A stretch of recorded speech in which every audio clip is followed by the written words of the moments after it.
Mbote mbote na balandi nyonso tu ya émission kombola kombola bopeto. Lelo toye na recette o tongi tosala lelo, tosala besoin ya tozosala recette ya soso na mbika.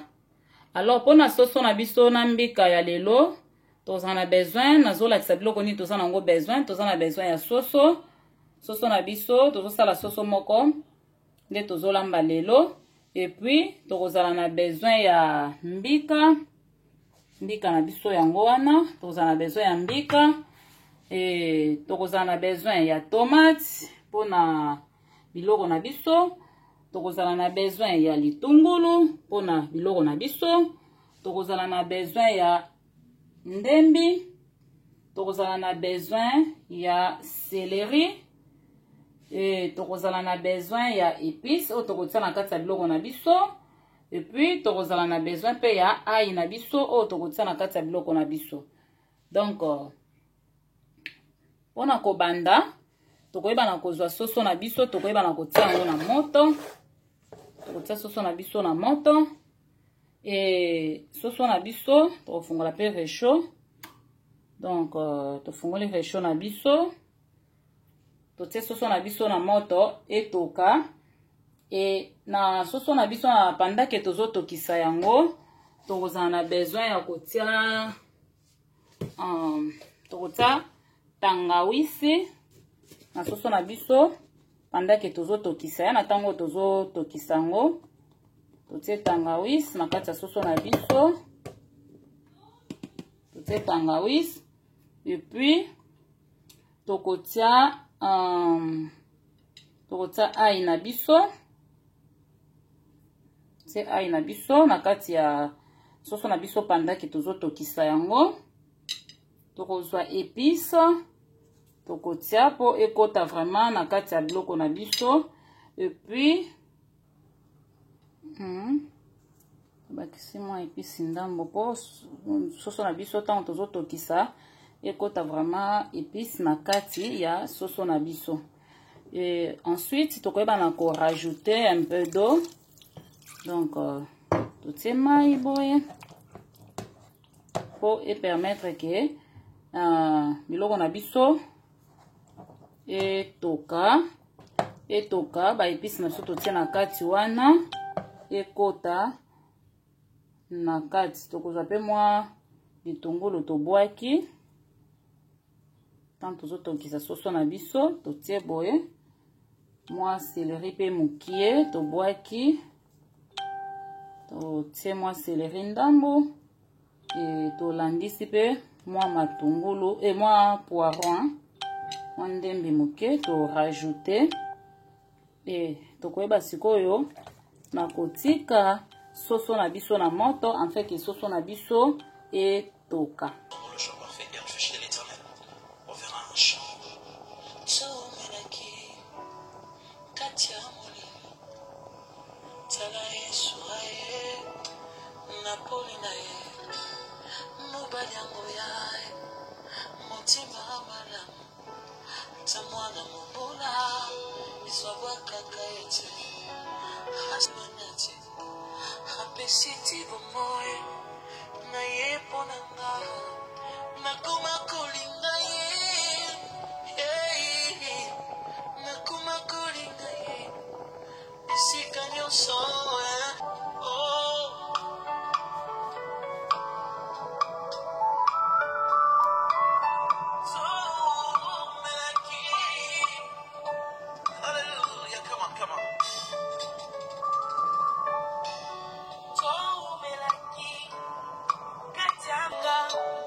Asuki wanate apesiti pomoi na yeponanga na kuma kolinga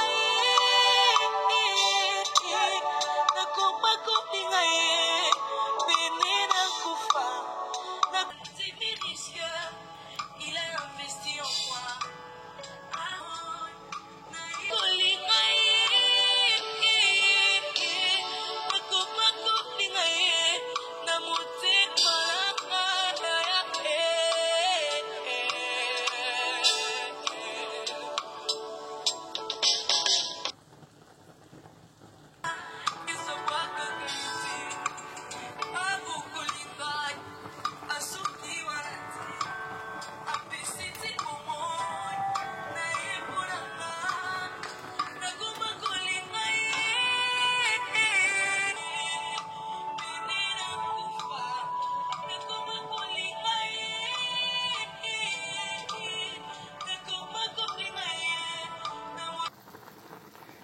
tomoni soso na biso etoki donc ezwi mpenza ta mingi nabakisaki mpe mai me nalakisaki te ntango nabakisaki su mai donc parce que mai liboso natiaki ya na ngai juste baepisana mpo ekota mpenza na kati ya soso mpo nayaki korajoute lisusu mai sikoyo ndenge eza wana nakobimisa mpona banda kokalinga soso na biso nakogarde supu oyo parce que naza na besoin ke tokontinue kosalela yango totie sikoyo mafuta na biso na moto mpo tobanda kokalinga soso na biso.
Donc soso na biso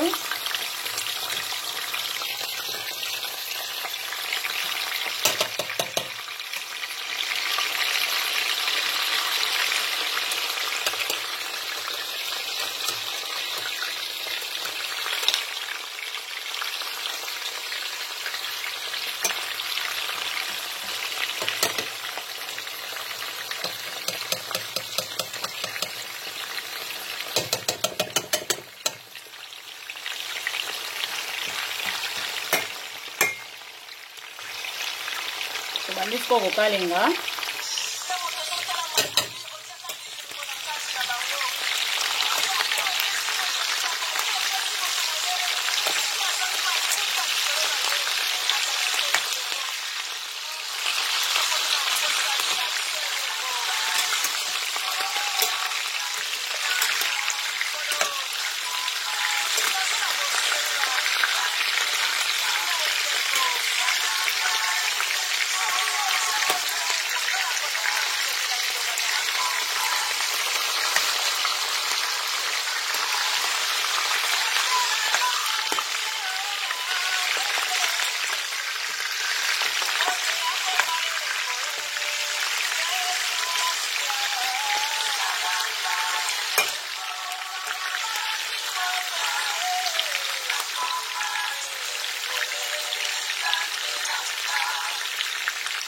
pendant que soso na biso ezokalingana nafungoli mpe awa enini oyo ekoma kozwa moto comme ça tokozwa mbika na biso tokobwaka deja na supu oyo comme ça mbika na biso ebanda deja kotoka.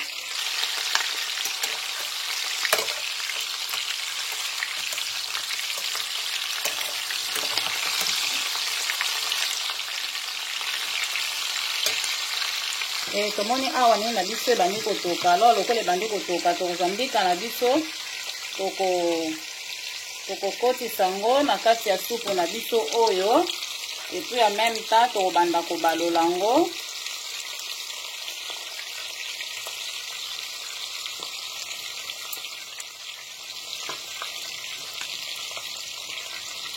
Donc tokopanza mpenza nini mbika na biso parce que tolingi mbika nde ya poussière tozosala mbika poussière tongezala nango ya mboma te tozopanza kotisi mbika na biso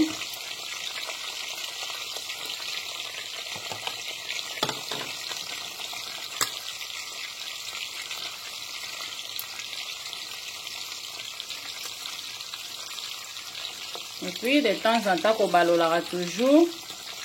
Et puis kotika penza mbika eumela penza na moto etoka po ebela bien avant que toya kobanda komélanger na soso na biso.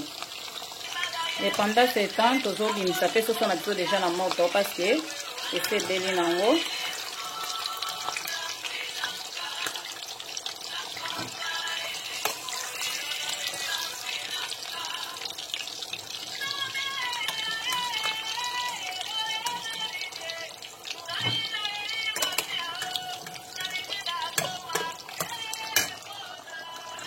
Tobaloli pe awa mbika na biso tobaloli yango.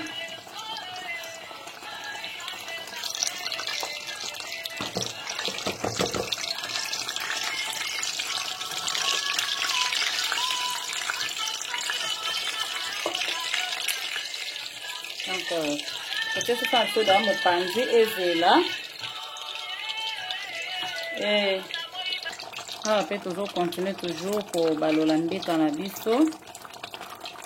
Mbika ezalaka bien, mbika eza penza na protéine ebele. En tout cas, kolia biloko na biso ezalaka très bien parce que biloko na biso penza ezalaka malamu mingi. Mbika eza recette moko eza na protéine ebele. Na dimenda mafuta po tobanda kotia sikoyo matungulu na biso. Elongo na ba ndembe na biso. Na poiron nyonso ekupe esalaki tosaki pembeni wana poiron ndembe céleri kokotisi yango na kati ya biloko na biso.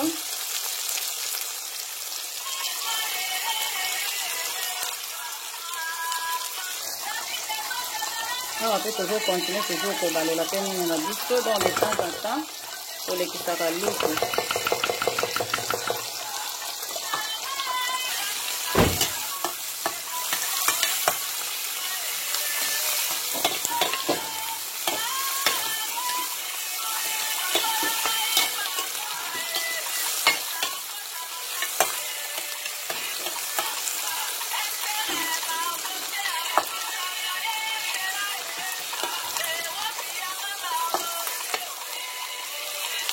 Ndeko na vi kozalaka na mardoche na yo hein. Mama kombola bopeto zalaka na mardoche na yo. Oyo akoki kopesaka yo pe ba conseil na mwa makambo mosusu. Esther soka réussisaki c'est parce que azalaki na mardoche. Lokola azalaki na mardoche pembeni. Mardoche azalaki lokola mwa coach na ye. Toko bengi lokola conseiller na ye. Oyo azalaki tango nyonso kopesaka ye batoli. Et na nzela ya batoli oyo Mardoche azalaki kopesa Esther. Tomoni Esther akomaki reine. Donc mama kombola bopeto lukake na vi na yo. Ndeko nyonso olandaka kombola bopeto lukake na vi na yo. Ozala pe na Mardoche. Zala na Mardoche wako kopesaka yo ba conseil. Wako ki ko conseillaka yo ko coachaka yo po. Un jour, on se retrouve toujours dans la position de grandeur. Parce que pour la position de grandeur, qu'on a positionné, en tout cas, il faut toujours avoir un coach. Il faut toujours avoir un conseiller, un bon conseiller. Oya oko pesa ka batoli ya malamu.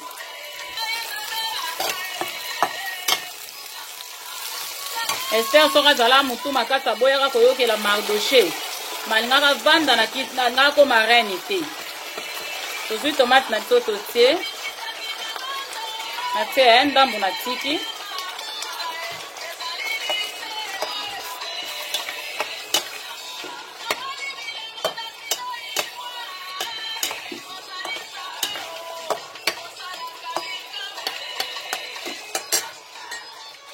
Namoni neti ni na biso komo saneti mako kangama mbika na biso na bakisi su mwa mai parce que na lingi ekangama te. Nange kangama te. Na lingi penza mbika na biso eza ya kopanzana. Na bakisi mwa mai parce que na lingi mbika na biso pe ebela avant que tota soso na biso mbika penza ebela. Yango foko tikela ngo penza tant vraiment que etoka penza.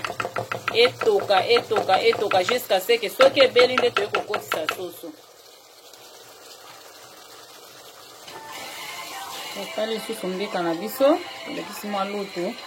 donc mbika penda tikela ngo temps ata ba 45 minutes toka penza yango moko jusqu'à ce que koyoka na solo mbika e ko changer solo ko bela pe ko maka solo mususu tangi amo beso za mwa solo mususu tangu pe bela ke ko maka solo mususu soki sikoyo moni que non et beli solo pe changer c'est alors que ndoko ko zasko soso okotisi apotikela ngo susu temps etoka après wana nde okoya kokitisa biloko na yo tomoni na biso ezo continue toujours kaka kotoka na obakisa lisusu ndambo ya mai nde nalobaki ke mbika il faut ebela bien donc mbika soki ebeli bien te esalaka libumu pasi yango vraiment il faut kotika tant mbika penza etoka ebela malamu donc na rajouter lisusu mai na mbika na nga na tiki moto esala mosala et pendant que nini mbika na biso ezocontinue kotoka tokozwa tomate oyo tosalaki tobandi kotia na kati nga nasaleli na nga tomate ya carton mais yo okoki kosalela mpe na tomate ya mbuma donc ezodépendre kaka na yo ndenge yo okolingela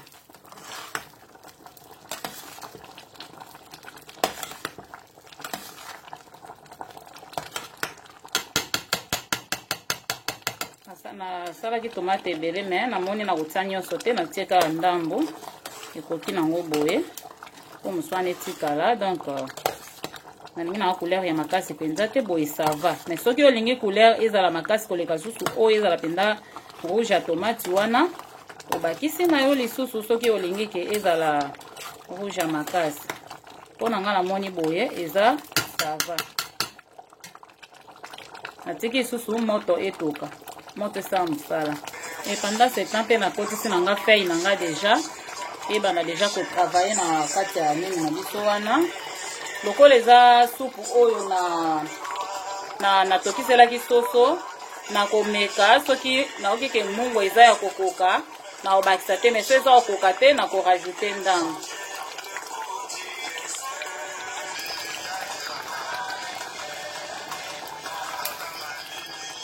nakomeka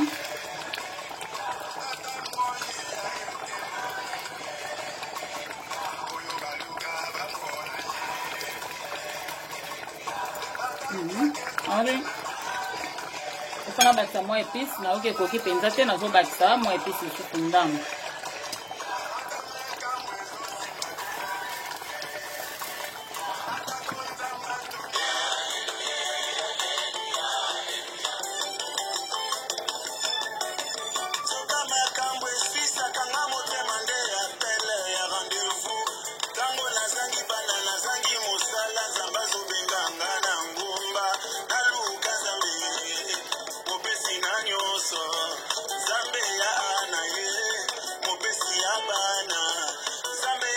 Nzambe balukaka ye ndeko soko oza na likambo moko ezotungisa yo kolekisa ta na ona komitungisa te luka nzambe na problème na yo ndeko kozeyano omoi biloko na biso ezokontinue toujours kotoka lelela nzambe na situation na yo ndeko makambo ekochange biso toza na batémoignage toza bilembo na makambo elekelaki biso tolukaki nzambe tomonaki loboko na ye nzambe amimonisamaki na bomoi na biso aza capable mpe ya komimonisama na likambo na yo ndeko na nga problème nyonso okozala nango komitungisa te kolelalela te luka nzambe akomimonisa biloko na biso ezokontinue toujours kotoka nzambe balukaka ye biloko na biso ezokontinue kotoka tokobakisa su mwa ai mokie kaka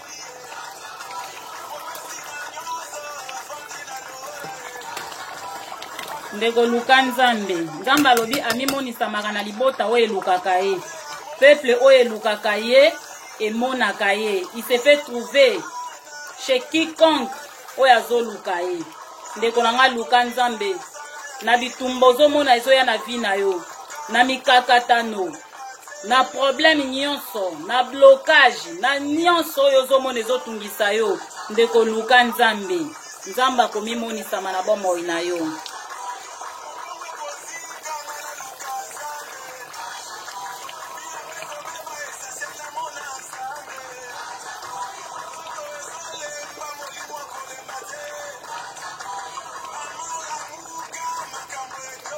kotika nzoto edomine yo te yo nde domine nzoto noloba nzoto na nga toluka nzambe makambo ezoyindela biso toluka nzambe tika komilembisa telema nzoto na nga telema na losambo totelema toluka nzambe aokima musika na kombo na Yesu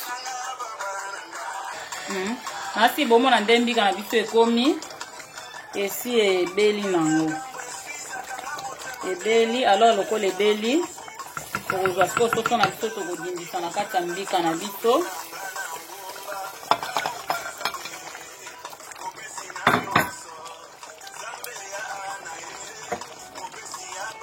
mbika mpe ezala na bozoba ya kosote sote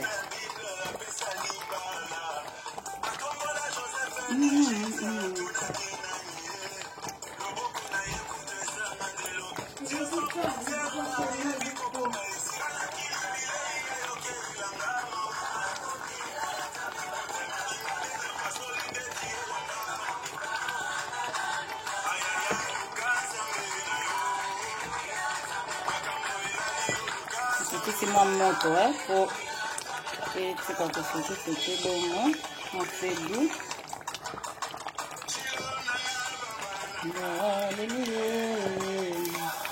moni mbika na biso ndenge ezokende na kobela donc ndenge kotia na biso siko mifune na biso boye tokotika kaka pendant quelques minutes après tokobimisa na biso kotikisa na biso yango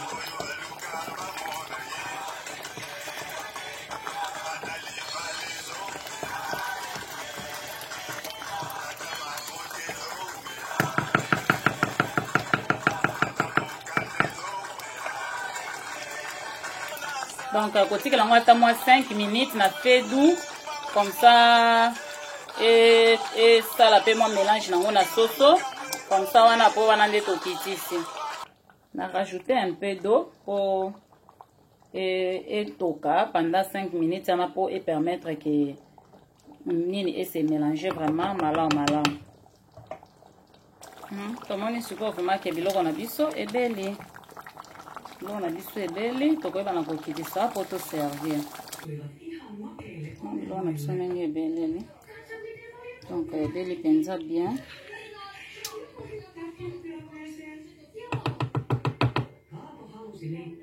omoni nde toservi biloko na biso donc biloko na biso yango wana ebeli donc fufu na biso na mbika donc c'est ça recette na biso yango wana modèle ebimi yango wana donc le boye kopo ya mai donc masolo kitoko nzambe apambola bandeko nyonso tu oyo balandi biso banda tobandaki tina ndenge tochemine tokomi nango tina suka nzambe apambola bino mbika na biso okoki mpe kolia yango soki olingi okoki kolia yango na loso mpe elekaka mpe kitoko okoki kolia yango mpe na kwanga donc tout dépend que de toi eloko nini okolinga kolia na mbika na yo nzambe apambola bino balandi nyonso tu ya nini ya chaîne na biso akombola bopeto nzamba pambola bino bisika bino nyonso tu bozwami ndeko nyonso ayebi ke nana s'abonner te vraiment yeba na ko s'abonner yeba pe na ko partager vidéo pour na kosunga bandeko mususu bayeba ndenge kolamba mbika te bayeba na kosala vraiment yeba na kopanza vidéo oyo nzamba kozanga te kopambola nzamba pambola bino bandeko nyonso tu oyo bolandi nini oyo nzamba pambola bino tokutani à la prochaine numéro.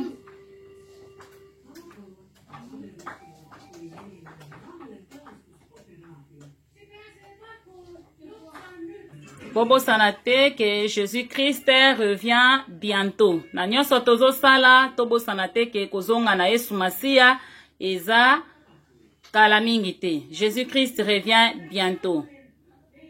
To se préparer pour akuta biso toujours na position moko o ezali ya prête eza la surprise te. Que Dieu vous bénisse.